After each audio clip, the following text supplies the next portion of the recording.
Hi friends, जय माता दी। कैसे हैं आप सब? आप सबको प्रिया का प्रणाम। दी रानीसा फाउंडेशन की तरफ से आप सबको हार्दिक बधाइयाँ। आपकी लाइफ में सब कुछ अच्छा चलता रहे, यही हमारी शुभकामनाएं हैं आपके साथ। तो फ्रेंड्स, अभी कुछ दिन पहले एक व्यक्ति ने मुझसे एक प्रश्न किया और ये जो सवाल है मुझे ऐसा लगता है कि ये हर घर का सवाल है। तो मैंने सोचा क्यों ना इस पे वीडियो बना के मैं बनाऊं, ताकि बहुत सारे लोगों को इस सवाल का जवाब मिल सके और इस प्रॉब्लम का सलूशन मिल सके। सवाल ये था दोस्तों कि मेरी पत्नी जो है वो अपने मायके वालों के प्रति ज़्यादा समर्पित है और मेरे प्रति उसका थोड़ा कम लगाव है, मेरे परिवार के प्रति उसका थोड़ा कम लगाव है। तो दोस्तों, इसका जवाब कुछ इस प्रकार है कि लड़की तो ऑलरेडी अपना घर छोड़ के, अपना मायका छोड़ के आपके पास रहने आती है शादी के बाद।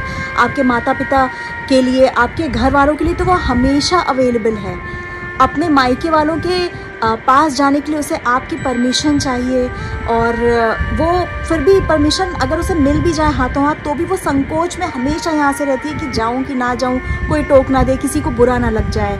तो दोस्तों, एक बात ये समझिए कि आप किसी की मांग भर के जब अपने घर लाते हैं तो वो आपकी अपनी निजी संपत्ति है। लेकिन एक बात ये समझिए दोस्तों कि आपका क्या फ़र्ज़ बनता है। आपका फ़र्ज़ ये बनता है कि अगर उसने आपके परिवार को अपनाया है, एक शादी के बंधन में बंधी है, तो आप ये भी समझिए कि कहीं ना कहीं आपको भी एक बंधन में बंधना पड़ेगा। जब आप शादी करते हैं, 7 फेरे लेते हैं, तो उस रात जितनी पूजा होती है, पंडित आपकी पूजा कराते हैं, आपको लगता है बस हाँ कुछ 4 मंत्र फूंक दिए, फेरे लग गए 7 और आपका विवाह हो गया। लेकिन दोस्तों, एक बात हमेशा समझें, हर पूजा, हर मंत्र के पीछे बहुत ही गहरी बातें होती हैं। और जब आप किसी व्यक्ति से शादी करते हैं तो उसका ऑलरेडी आपसे एक तरह से कहते हैं ना, 1-on-1 का अकाउंट शुरू हो जाता है। जैसे कि मैं 1-on-1 अकाउंट कह रही हूँ और आप कर्मा समझ लीजिए जिसे कहते हैं दोस्तों। तो अगर कहीं ना कहीं अगर आपको ये तकलीफ़ है आपके मन में और ये चीज़ आपको परेशान कर रही है, तो ये चीज़ समझ लीजिए कहीं ना कहीं आपसे भी थोड़ी सी भूल हो रही है।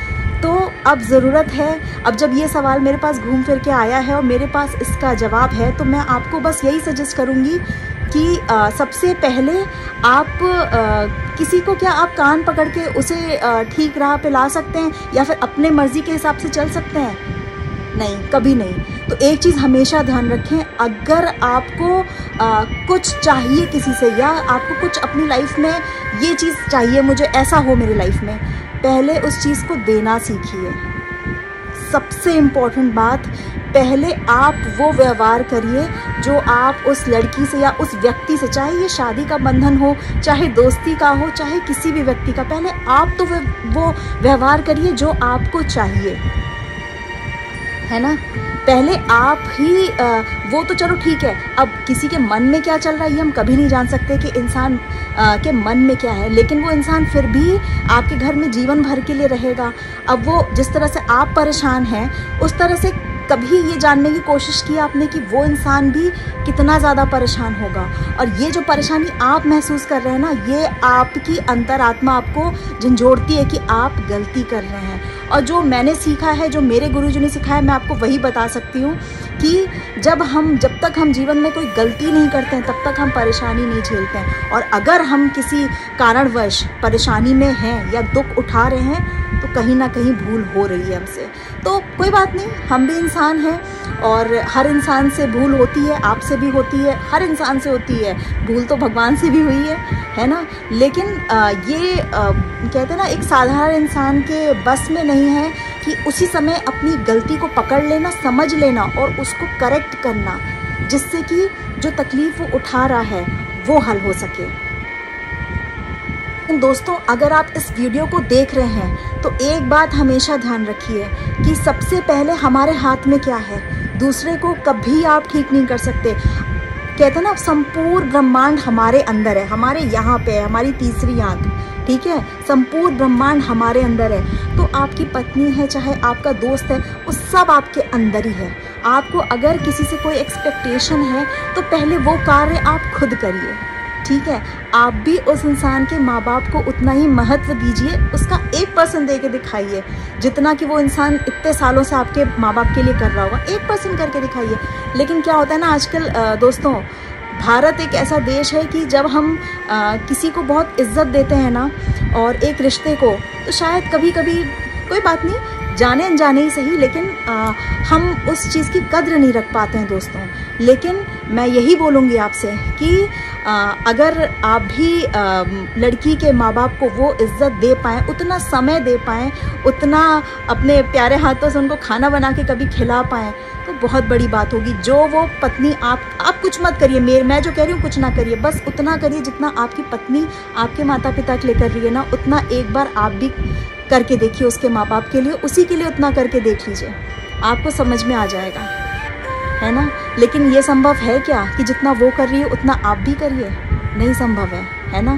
तो क्या कर सकते हैं ऐसे में हम प्रयास कर सकते हैं कि थोड़ा अच्छा करें, बेहतर करें, और ये ना समझें कि मायके है उसका तो हमने फ़ोन पे नमस्कार कर दिया, हमने बात कर ली, नहीं, इस व्यवहार में नहीं रहना है। हमेशा अपने ससुराल वालों से भी, लड़की के माता पिता से, आप उन्हें ससुराल वाले मत समझिए, वो आपके भी माता पिता हुए, उनसे इस व्यवहार में रखिए कि आप एक टॉकिंग टर्म्स में तो हैं एटलीस्ट उनके साथ, ठीक है, आप एक टॉकिंग टर्म्स में हैं। और यहाँ तो इंसान हफ्ते में भी एक बार मंदिर जाता है, आप महीने में हो आइए एक बार, उनके बस इस माइंडसेट से जाइए कि उनके दर्शन करने जा रहे हैं, उनके साथ अच्छा व्यवहार करिए, क्योंकि जब आप अपनी लड़की किसी को देते हैं तो वो बहुत कष्टमयी अनुभव होता है। और जब देते हैं तो ये एक्सपेक्टेशन ज़रूर आपके लड़की के मायके वालों में होती है कि हमें भी एक बेटा मिला है ना। आप उनके घर रहने जा नहीं सकते, लेकिन कम से कम आपकी प्रेजेंस उनको कुछ टाइम पे उनको बहुत मजबूती देती है, जिससे कि उनका आत्मबल मजबूत होता है। तो ये बात ध्यान रखें। और अगर ये चीज़ आपसे नहीं हो रही है तो अब से शुरुआत करिए, और ये समझ के चलिए कि क्या आप अपने माँ बाप को छोड़ सकते हैं। अगला तो फिर भी छोड़ के आ रहा है, कहने में ये सुनाई बातें हैं, लेकिन ये सच है। छोड़ के आना और दूसरे के घर में रहना, एडजस्ट करना, लोगों को सालों लग जाते हैं फूडिंग हैबिट्स अडॉप्ट करने में। किसी नए घर में जाके इंसान सोचता है चलो यही बन जाए जो इनको पसंद, ताकि सब कोई खा ले, हम तो कुछ भी खा लेंगे, है ना। तो प्यार बहुत बड़ी चीज़ है। और मैं आपको बताऊं, दुनिया में 100% दिक्कतों की जो भी समस्या है उसका सलूशन है सिर्फ और सिर्फ प्यार है, सिर्फ और सिर्फ प्यार है। जो तकलीफ़ आप महसूस कर रहे होंगे, जो तड़प आप महसूस करते हैं, यकीन मानिए वही आंसू अगले के भी आंख में आता है, और इसीलिए आपकी अंतरात्मा आपको झकझोर रही है, आपको परेशान कर रही है। तो अब जाग जाइए और जितना हो सके आप अपने एंड पे अच्छा करिए, अपने एंड पे ज़्यादा सम्मान दीजिए। और इनसिक्योर आप इसलिए हो रहे हैं कि वो हमें हर चीज़ के पीछे ना एक इनसिक्योरिटी हो गई है, एक जेलसी के पीछे भी ना क्या है, प्यार है। देखो उसने हमसे बात की, उससे बात की, हमसे बात नहीं की, इसके पीछे क्या है, प्यार ही तो है ना। तो उसको अपने मायके वालों से ज़्यादा लगाव है, तो हमसे नहीं है, तो क्या है, ये प्यार की चाहत है। तो वो इंसान भी जो आपके घर में इतने सालों से रह रहा है चुप करके, उसके भी दिल में ये बात ज़रूर होगी। जिस दिन आप अपने एंड से अपने ससुराल वालों का अच्छे से ध्यान रखेंगे, उनका मान करेंगे, उनको प्यार देंगे, ज़रूरी नहीं कि जितना 10% या कह लिए 100% अपने माँ बाप को कर रहे हैं उतना ही कर पाए, लेकिन अगर आपने ये बेटर कर लिया इस सिचुएशन को, अपने संबंध को अपने ससुराल वालों से, अपने आप ही आना जाना अच्छा रखिए, हेल्दी इन्वायरमेंट रखिए, जाइए उनको भी इज्जत दीजिए। अरे वो भी माँ बाप हैं, है ना। आपके आगे भी ये जनरेशन आगे बढ़ेगी। तो इस चीज़ को ध्यान रखें और ये बात जान लीजिए, जब हम कहीं ना कहीं परेशान हो रहे होते हैं ना, तो हम ज़रूर किसी को परेशान कर रहे होते हैं, ये बात समझ लीजिए। 90% केसेस में ये चीज़ होता है, या मैं कह सकती हूँ 99% में केसेस में कहीं ना कहीं अगर हम परेशान हो रहे हैं तो कुछ गलती हो रही है। ज़रूरी नहीं कि हम हर बार उसको पकड़ पाएँ, लेकिन अब जब मैंने आपको इसका सोल्यूशन बनाई, आप इस पर काम बता दिया है सोल्यूशन, तो इस पर काम करके देखिए, फिर मुझे बताइएगा। और दोस्तों कभी कभी हम एक लाइफ में ना प्यार की जो तड़प होती है उसके चलते हम थोड़े से इनसिक्योर, जैसे कि मैंने आपको बताया, वो क्यों, क्योंकि वो हमारी प्यार की इच्छा है। हमारी प्यार की पूर्ति है जो कि हम अपने पार्टनर से एक्सपेक्ट करते हैं। तो ये बहुत जायज़ बात है, ये तो कितनी प्यारी बात है। अगर हम अपने पार्टनर से ही एक्सपेक्ट ना करें तब तो कोई बात ही नहीं है। लेकिन अगर आप एक्सपेक्ट कर रहे हैं, आपको बुरा लग रहा है कि वो इंसान थोड़ा सा आपको कम ध्यान दे रहा है या कम प्यार कर रहा है, तो ये कितनी प्यारी बात है। ये तो सोचने वाली बात है ना, ये कितना प्यार कितना प्यारा है ना। तो कभी कभी हम दोस्तों गलतफहमी के भी शिकार हो जाते हैं कि हम सोचते हैं कि यार हमें कम आंक रहा है अगला और अगले को ज़्यादा इम्पोर्टेंस दे रहा है, पर ये है नहीं, है ना। जो तड़प अगर आपके अंदर है, मेरी बात विश्वास करिएगा, वही तड़प अगले के अंदर भी है। हो सकता है कि वो ज़्यादा ही दुखी हो आपसे, है ना। हो सकता है कि वो आपके प्यार के लिए ज़्यादा ही ललायित हो और आपको लग रहा है कि नहीं, अगला हमें ध्यान ही नहीं देता है। तो जो दिख रहा है उसके अलावा देखिए कि अगला एक्शन क्या कर रहा है, अगला आपके लिए क्या कर रहा है और कितना वो भी आपके लिए प्रयास कर रहा है आपको दिखाने के लिए कि आप समझें कि हम कर रहे हैं प्यार, है ना। हमेशा हर चीज़ का शौक मनाना इज़ नॉट ए सोल्यूशन। आप देखिए और समझिए, दिमाग लगाइए कि अगला भी आपको उतना ही प्यार कर रहा होगा। और ये मैं आपको दावे के साथ कह सकती हूँ कि अगला भी उतनी ही तड़प में होगा आपके लिए, आपके प्यार के लिए। तो सोचिए कितने भाग्य की बात है ना। ट्रू लव क्वाइट रेयर, है ना। और आप सोचें दोस्तों कि हम इंसान से थोड़ी दूरी बना लें, बढ़ा लें अपनी, और थोड़ा दूर हो जाए, नाराज़ हो जाए, उनकी कोई बात बुरी लग जाए तो इसका क्या हल है। ये तो आप अपने हाथों से अपने पाँव पे कुल्हाड़ी मार रहे हैं। मेरी बात ध्यान रखिएगा, आज नहीं तो कल और कल नहीं तो परसों इस बात को आप रियलाइज़ करेंगे कि आपसे गलती हो गई है। तो इसलिए अभी से इस वीडियो को देखिए और अपना दिमाग खोलिए, दूरी मत बनाइए, चाहे कुछ भी हो। लेकिन हस्बैंड वाइफ के रिलेशन में दूरी बनाने की मत सोचिए कि आज हम नाराज़ हो गए तो हम बात नहीं करेंगे, आज हम नाराज़ हो गए तो हम देर से घर जाएंगे। नहीं, वो आप किसी को तड़पाएंगे ना तो आप भी तड़प पाएंगे, ये ध्यान रखिएगा। बचा नहीं पाएगा कोई फिर।